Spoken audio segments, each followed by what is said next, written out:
দীনেশবাবু এবং মিঠু দেবীর একমাত্র মেয়ে ছিল বিপাশা।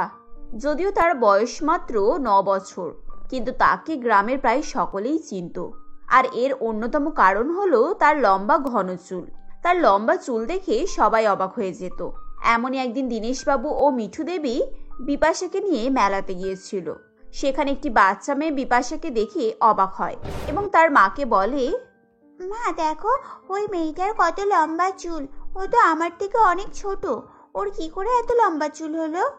আরে মামুনি, আমার মনে হয় ওটা নকল চুল, তাই এত লম্বা দেখাচ্ছে।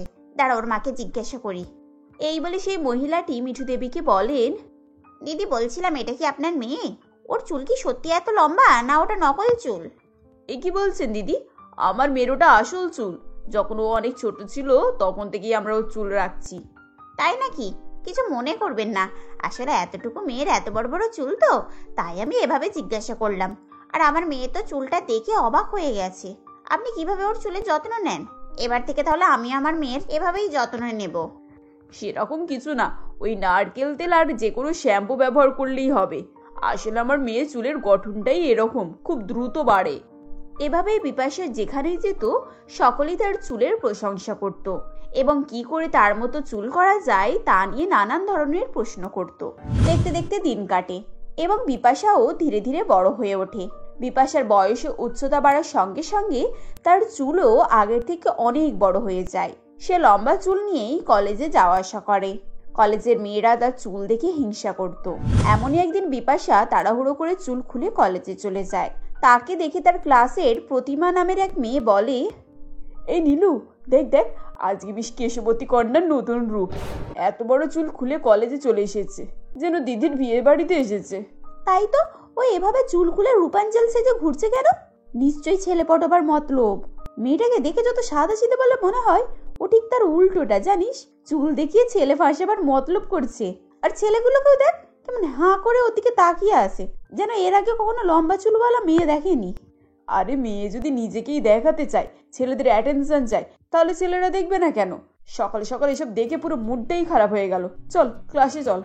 এরপর তারা ক্লাসে চলে যায়।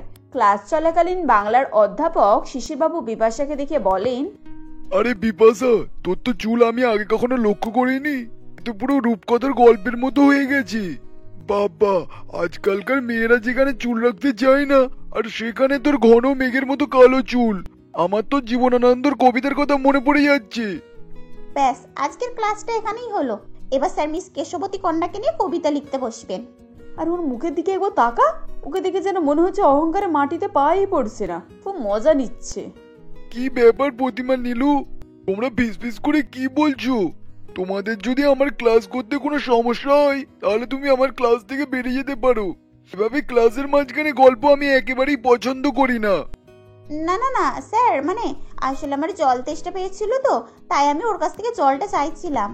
ঠিক আছে, জল খেয়ে চুপ করে বসো আর মন দিয়ে ক্লাস করো।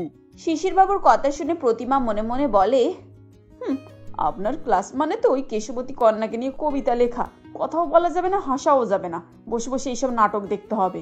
সেদিনকার মতো ক্লাস হয়ে যায় এবং বিপাশা বাড়ি ফিরে আসে। বিপাশা খুবই শান্ত এবং ভদ্র ধরনের মেয়ে ছিল। সে কখনো কারোর সঙ্গে ঝগড়া বা তর্ক করতো না। যেমন রূপে লক্ষ্মী, ঠিক তেমনই গুণে সরস্বতী ছিল। তাই কলেজে পড়তে পড়তে তার বিয়ের জন্য সম্বন্ধ আসতে শুরু হয়। একদিন সন্ধ্যাবেলা অফিস থেকে ফিরে দীনেশবাবু মিঠু দেবীকে বলেন, কি গো শুনছো, আজকে তো অফিসে আমার ছোটবেলার বন্ধু রজতের সঙ্গে দেখা হয়েছিল। তোমার মনে আছে তো, সেই রজত? আরে হ্যাঁ হ্যাঁ, উনি তো আগেই আমাদের বাড়িতে আসতেন, কিন্তু 14-15 বছর হয়ে গেল, ওনার আর কোনো খোঁজ খবরই নেই। হ্যাঁ, ওর হঠাৎ করে তো চাকরি বদল হয়ে গিয়েছিল, তাই তো ওরা আহমেদাবাদে শিফট হয়ে গিয়েছিল। এখন ফিরে এসেছি, শুনছি ওদের ছেলেরা এখানে ব্যবসা শুরু করেছে। তাই নাকি?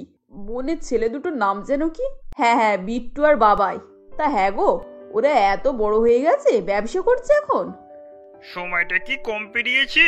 15টা বছর মানে কত কি পাল্টে যায়। আমার ছোট মেয়েটা দেখতে দেখতে কত বড় হয়ে গেল। এই তো সেদিন আঙুল ধরে ওকে হাঁটতে শেখাচ্ছিলাম, এখন তো কলেজে যাচ্ছে। তা ওনাদেরকে একবার আমাদের বাড়িতে নেমন্তন্ন করলেই তো পারো। এতদিন পর ওনারা ফিরে এসেছেন, ওনার স্ত্রীর সঙ্গে দেখা হতো, ছেলেগুলোর সঙ্গেও আলাপ পরিচয় হতো। ও আমায় ওর নাম্বারটা দিয়েছিল, তাহলে আমি বলুন এই সপ্তাহে ওকে ফোন করে নেমন্তন্ন করি, সুযোগে আমারও কিছু ভালো মন্দ খাওয়া হয়ে যাবে। তুমি যতই খাও তোমার মন ভরে না। ঠিক আছে, ওনাদেরকে পরের সপ্তাহে ডেকে নাও। এখন চলো, রাতের খাবারকে আমাকে উদ্ধার করো। এক সপ্তাহ পর রজতবাবু তার স্ত্রী পারমিতা দেবী ও দুই ছেলে বিট্টু এবং বাবাইয়ের সঙ্গে দীনেশবাবুদের বাড়িতে আসেন। তাদেরকে দেখে দীনেশবাবু হাসতে হাসতে এগিয়ে যান এবং বলেন, আরে এসো এসো রজত, অনেক দেরি করে ফেলেছে। বৌদি কেমন আছে বলো? এই যে বিট্টু, বাবাই, তোমরাও তো দেখছি তাল গাছের মতো লম্বা হয়ে গেছো। তোমাদেরকে তো দেখে চেনাই যাচ্ছে না। আর বলবেন না দাদা, আপনার বন্ধু তৈরি হতে সব থেকে বেশি সময় লাগিয়েছে। আমরা তো 9টার সময় রেডি হয়ে গিয়েছি, তখনও দেখি উনি শেভিং কিট নিয়েই দাঁড়িয়ে আছেন।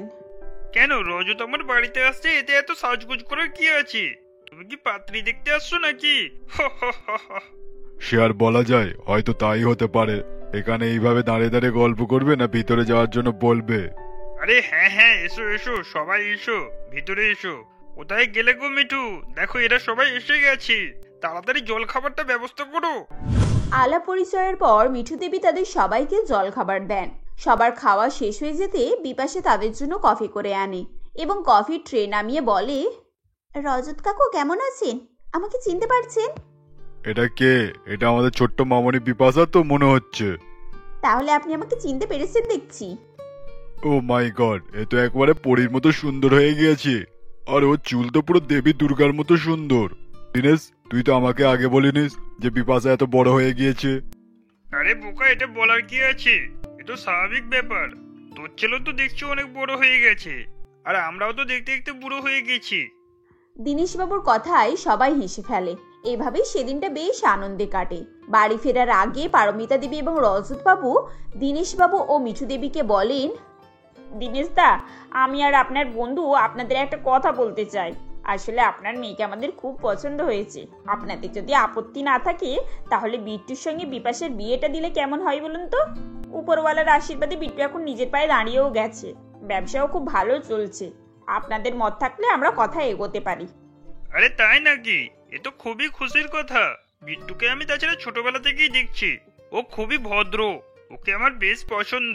কিন্তু তোমরাও একবার ওর মতামতটা জেনে নিও। ছেলে মেয়ে যদি রাজি থাকে তাহলে আর আমাদের কোনো আপত্তি আছে? বাড়ি ফিরে রজতবাবু দীনেশবাবুকে ফোন করে জানান যে বিট্টুরও বিপাশাকে পছন্দ হয়েছে এবং সে এই বিয়েতে মত দিয়েছে। এদিকে মিঠু দেবী বিপাশার মতামত জানতে চান। সবকিছু শুনে বিপাশা বলে, মা, তোমরা যখন রাজি তখন আমারও কোনো অমত নেই, কিন্তু আমার ফাইনাল পরীক্ষা হতে আর মাত্র 4 মাস বাকি। পরীক্ষাটার পরে যদি বিয়েটা হতো তাহলে আমার জন্য পরীক্ষা দেওয়াটা খুবই সহজ হতো। সে না হয় ঠিক আছে, আমি ওনাদের সঙ্গে কথা বলে নেব। তুই মন দিয়ে পড়াশোনা কর মা, পরীক্ষার পরেই বিয়ের দিন ঠিক হবে। এভাবেই দেখতে দেখতে 4 মাস কেটে যায়। এর মাঝেই বাবাইয়ের জন্য পাত্রী ঠিক করা হয়। পারমিতা দেবীর ইচ্ছা দুই ছেলের একসঙ্গে বিয়ে দেবেন, তাই তার ইচ্ছা মতো কাজও হলো। তার ছোট বৌমা নমিতা খুবই মডার্ন এবং অহংকারী মেয়ে ছিল। গৃহপ্রবেশের দিন পারমিতা দেবী তার দুই বউয়ের জন্য আরতি থালা নিয়ে গেটের সামনে দাঁড়িয়েছিলেন।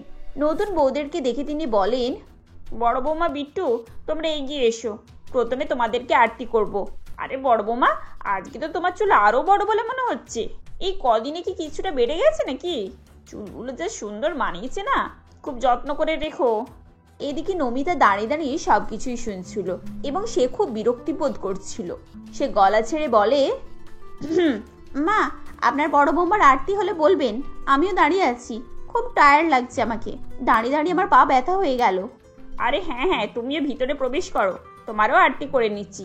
আর ছোট বৌমা, আমি তো লক্ষ্যই করিনি, তোমারও চুল তো অনেক বড় আর সুন্দর।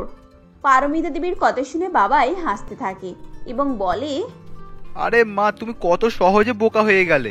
এগুলো নবিতার আসল চুল না, ও নকল চুল পড়েছে। ও মা, সে কি? এরকম চুল দেখলে তো যে কেউই বোকা হয়ে যাবে। আমি কি করে জানবো যে এগুলো আসল নয়? যাই হোক, তোমরা এবার যে যার ঘরে যাও, অনেক ক্লান্ত হয়ে গেছো, একটু রেস্ট নিয়ে নাও। এরপর পারমিতা দেবীর দুই বৌমাই যে যার রুমে চলে যায়। প্রথম দিন থেকেই নমিতার মনে বিপাশার জন্য বিরক্তি ও রাগ জমতে শুরু হয়। পরের দিন আশেপাশের লোকজন, বিশেষ করে মহিলারা পারমিতা দেবীর বাড়িতে নতুন বউ দেখতে আসে। পারমিতা দেবীর ননদ রজনী দেবী বলেন, হ্যাঁ রে পারমিতা, তোর বড় বৌমা তো একেবারে দুর্গা ঠাকুর। কি সুন্দর টানা টানা চোখ আর লম্বা চুল। আমি যখন কলেজে পড়তাম তখন আমাদের ক্লাসেও একটা মেয়ের এরকম চুল ছিল। সে কি দারুণ চুল! তোর বৌমার চুল তার থেকেও অনেক সুন্দর। আর ছোট বৌমা, তোমার বাপের বাড়ি কোথায়? এভাবেই সবাই কথা বলে বিপাশার সুন্দর মুখ আর লম্বা চুলের জন্য সবাই খুব প্রশংসা করে। অন্যদিকে নমিতার ছোট চুল দেখে কেউই সেরকম প্রশংসা করে না। এতে নমিতার খুবই রাগ হয়। সে মনে মনে বলে, সবাই এই গেঁয়ো ভূতটার লম্বা চুল দেখেই পাগল হয়ে যাচ্ছে। আমি তো বুঝতেই পারছি না কোন অ্যাঙ্গেল থেকে দেখে একে সুন্দর লাগছে। এই ফ্যামিলির মানুষজনের চয়েসও বটে, মডার্ন আর শিক্ষিত মেয়ের কদরই এরা বোঝে না। এভাবেই কিছুক্ষণ পর বিরক্তি হয়ে নমিতা সেখান থেকে চলে যায়। নমিতা চলে যাওয়ার পর পারমিতা দেবী তার রুমে এসে তাকে বলে, কি হলো বৌমা, তুমি হঠাৎ করে উপরে চলে এলে যে? তোমার কি শরীর খারাপ লাগছে নাকি? হ্যাঁ মা, আমার মাথাটা খুব ব্যথা করছে। আর ওখানে লোকজন কেমন বোরিং বোরিং কথা বলছে, এসব শুনে আমার খুব বিরক্ত লাগছিল, তাই আমি উপরে চলে এলাম। এভাবে বলতে নেই মা, ওরা তো আমাদের পরিবারের সব মানুষজন। তুমি কিছুক্ষণ রেস্ট নাও, শরীর ভালো লাগলে এসে খেয়ে নেবে। এই বলে পারমিতা দেবী সেখান থেকে চলে যান। বন্ধুরা, এবারে কি হতে চলেছে জানতে হলে আমাদের গল্পের পরবর্তী অংশটা অবশ্যই দেখুন।